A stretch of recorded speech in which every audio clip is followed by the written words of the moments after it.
Okay. Oh my God. Hello world and welcome back to my YouTube channel. So today I have a guest with me, Nerlin, my roommate and one of my best friends. Hi. And we are currently in her room, and today we wanted to bring to you guys a video about college.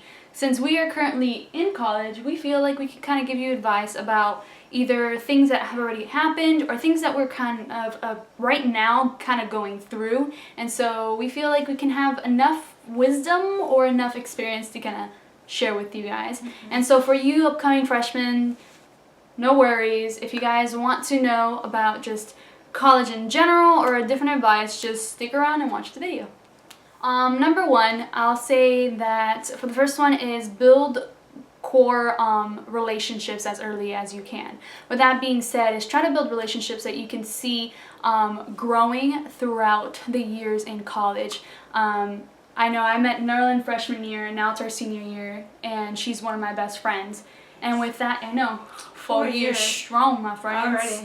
Already. It's crazy. But with that being said, it's like you want to make sure that the friendships that you start with in the beginning of the school year, beginning of your college career, are friendships and relationships that can grow, can be of an encouragement, and can really just nurture you and also support you throughout your college career. I know it's like the cliche is like make friends, but in reality, a core aspect to college is really the core people that you hang out with. So I'm just going to say, as soon as you can, try to associate yourself with people that can help grow, mold, and encourage you throughout your career in college. Very good one.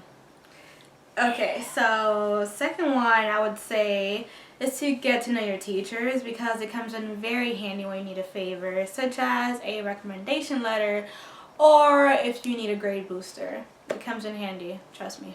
Yeah. I've done it.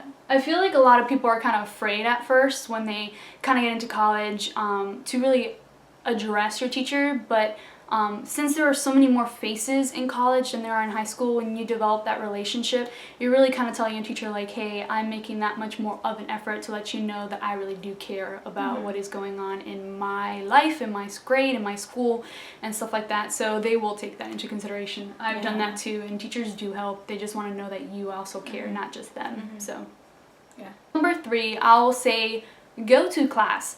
No matter how hard it is, freshman year, your friends are going to be staying up till 5 or 6 o'clock in the AM, aka that's what we did. We never slept freshman year. It was probably the stupidest thing. I think 1 week we went through not sleeping. Legit, that was so our final. tired.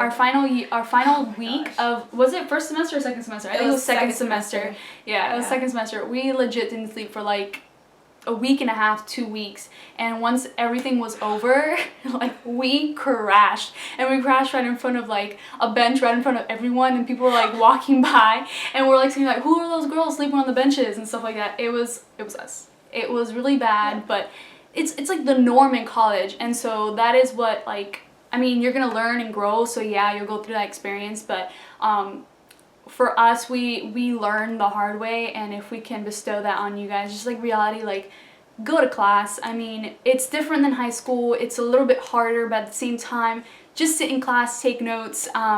If you're not in class, it's going to be harder for your tests. I will say that 100%. Being a nursing major at first and switching over to education, just going to class and just sitting in really does help you with exams, really does help you with then when you want that favor part 2, your teacher sees that you're doing an effort. So go to class, tip 4. So tip 4, it's okay to have bad days, such as your shoe popping when you're walking to class or getting poured on.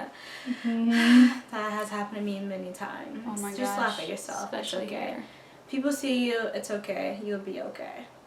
Okay, so number 5, I'll say do not procrastinate. It took me 3 semesters to actually learn to not procrastinate, or to at least really make an effort at not procrastinating.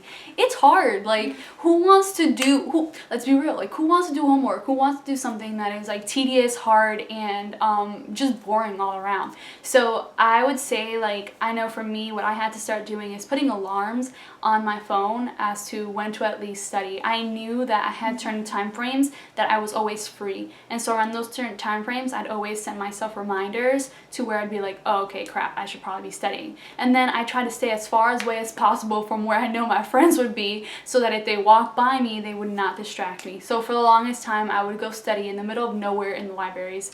Okay, so with that, I'm going to say it's okay to have an occasional bad grade. And by bad grade, I mean that if you work like 20 hours on your paper and you get like a C or D or even an F, it's okay. And again, like, if you need help, if you want to see what you did wrong, go talk to your teachers. They'll most likely help you. And sometimes they even make you, like, allow you to correct your papers and turn it in again so you could get a better grade. That has happened to me too. So Yeah, me too. That goes back to number 1 or number 2. Get to know your teachers. Yeah. And it's okay to have a bad grade. Thank you guys for coming back and checking out these videos. It does mean the world to me.